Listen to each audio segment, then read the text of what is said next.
Gagarin Wayanad CPM ജില്ലാ സെക്രട്ടറിയാണ് നമുക്കൊപ്പം ചേരുന്നുണ്ട്. ശ്രീ പി ഗഗാറിൻ, ഇന്ന് സുരേഷ് ഗോപി പറഞ്ഞൊരു പ്രതികരണമുണ്ട്, നമ്മൾക്ക് വേണമെങ്കിൽ അതൊന്ന് കേൾപ്പിക്കാം.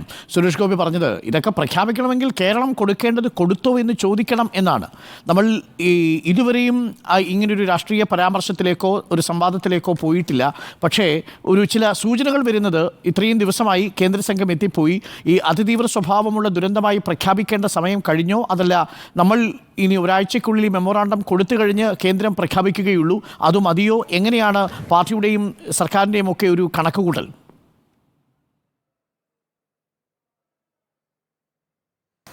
അതിൽ ഈ വിഷയത്തിൽ ഞങ്ങൾ ഇന്ന് വരെയായിട്ട് ആരും തന്നെ കേവലം രാഷ്ട്രീയമായി, പ്രത്യേകിച്ച് കക്ഷി രാഷ്ട്രീയത്തിൻ്റെ അടിസ്ഥാനത്തിൽ സമീപിക്കേണ്ട ഒരു വിഷയമായിട്ട് ഇതിനെ കണ്ടിട്ടില്ല ഇതുവരെ.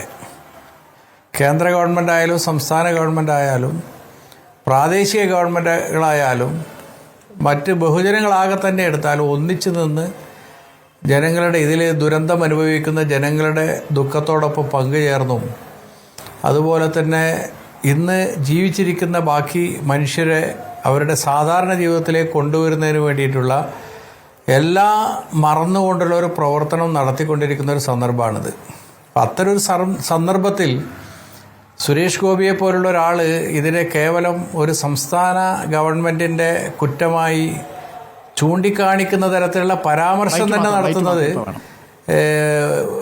മനുഷ്യത്വപരമായിട്ടുള്ള ഒന്നായിട്ട് കാണാൻ വേണ്ടി കഴിയില്ല. അത് കാരണം ഞങ്ങൾക്ക് അങ്ങനെ കേവലം കക്ഷി രാഷ്ട്രീയത്തിൻ്റെ അടിസ്ഥാനത്തിൽ മാത്രം ആയിക്കോട്ടെ.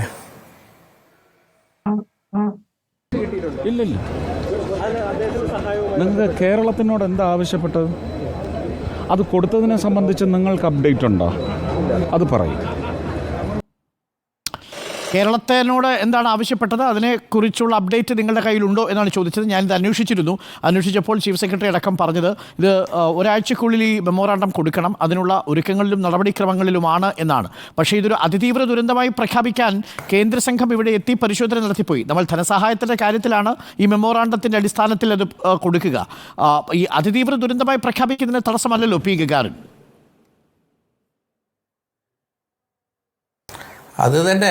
അതുകൊണ്ട് തന്നെ ആ സുരേഷ് ഗോപിയുടെ ആ ചോദ്യത്തിൽ യാതൊരു അർത്ഥവുമില്ല. കാരണം കണക്കുകളെ അടിസ്ഥാനപ്പെടുത്തി എത്രമാത്രം നഷ്ടം വന്നു എന്നതിനെ അടിസ്ഥാനപ്പെടുത്തി കേന്ദ്രം നൽകേണ്ട ധനസഹായം എത്രയെന്ന് നിർണ്ണയിക്കുന്നതിൽ മാത്രമാണ് ഈ മെമ്മോറാണ്ടം എത്തിയതിന് ശേഷം അഭിപ്രായം പറയേണ്ടത്. അതിന് പകരം ഇവിടെ പ്രധാനമന്ത്രി വന്നല്ലോ. പ്രധാനമന്ത്രി വന്നതിനെ തീർച്ചയായിട്ടും ഞങ്ങൾ വളരെ സന്തോഷപൂർവ്വം തന്നെ സ്വാഗതം ചെയ്തുകൊണ്ടിരുന്ന ഒരു കാര്യമാണ്. മാത്രമല്ല അദ്ദേഹത്തിൻ്റെ ഇവിടെ വന്നിട്ട് എടുത്തിട്ടുള്ള സമീപനത്തോടും വളരെ പോസിറ്റീവായിട്ട് തന്നെയാണ് ഞങ്ങളതിനെ കണ്ടിട്ടുള്ളത്. പക്ഷേ കേന്ദ്ര ഗവൺമെൻറ് ഈ ദുരന്തത്തെ അറിയാമല്ലോ, ഇത്രയേറെ മനുഷ്യൻ ഒരു പ്രകൃതി ദുരന്തത്തിൽ മരണമടയുന്നത് കേരളത്തിൻ്റെ ചരിത്രത്തിൽ തന്നെ ആദ്യമാണ്. ഇന്ത്യയുടെ ചരിത്രത്തിലും വളരെ അപൂർവമായി സംഭവിച്ചിട്ടുള്ള ഒന്നാണ് എന്ന് പ്രധാനമന്ത്രിക്കും ബോധ്യപ്പെട്ടിട്ടുള്ളതാണ്. അതുപോലെ തന്നെ ബാക്കി എല്ലാവർക്കും ബോധ്യപ്പെട്ട ആ അർത്ഥത്തിൽ ഇതിനെ ഒരു ദേശീയ ദുരന്തമായി തന്നെ കാണും എന്ന് പറയാനുള്ള, പ്രത്യേകിച്ചും നമുക്കറിയാം ഇന്ന് സ്വാതന്ത്ര്യദിനത്തിൻ്റെ പ്രസംഗം നടക്കുമ്പോൾ കേരളത്തിലെ ഓരോ മനുഷ്യനും ആഗ്രഹിച്ചത് പ്രധാനമന്ത്രിയുടെ പ്രസംഗത്തിൽ ഈ വയനാട് ദുരന്തവുമായി ബന്ധപ്പെട്ട എന്തെങ്കിലും ഒരു പരാമർശം ഉണ്ടാകും എന്നായിരുന്നു പ്രതീക്ഷിച്ചത്. പക്ഷേ അതുണ്ടായില്ല. പക്ഷേ ഞങ്ങളതിനെ അതിൻ്റെ അടിസ്ഥാനത്തിലൊരു വിമർശനം ഉന്നയിച്ച് ഈ പ്രശ്നത്തെ ഒന്നിച്ചു നിന്ന് നേരിടുന്നതിന് വേണ്ടിയുള്ള പരിശ്രമത്തെ ഒരു തരത്തിലും ഇല്ലാതാക്കാനുള്ള ശ്രമമല്ല ഞങ്ങളുടെ സുരേഷ് ഗോപിയുടെ സമീപനം അതായിരുന്നില്ല.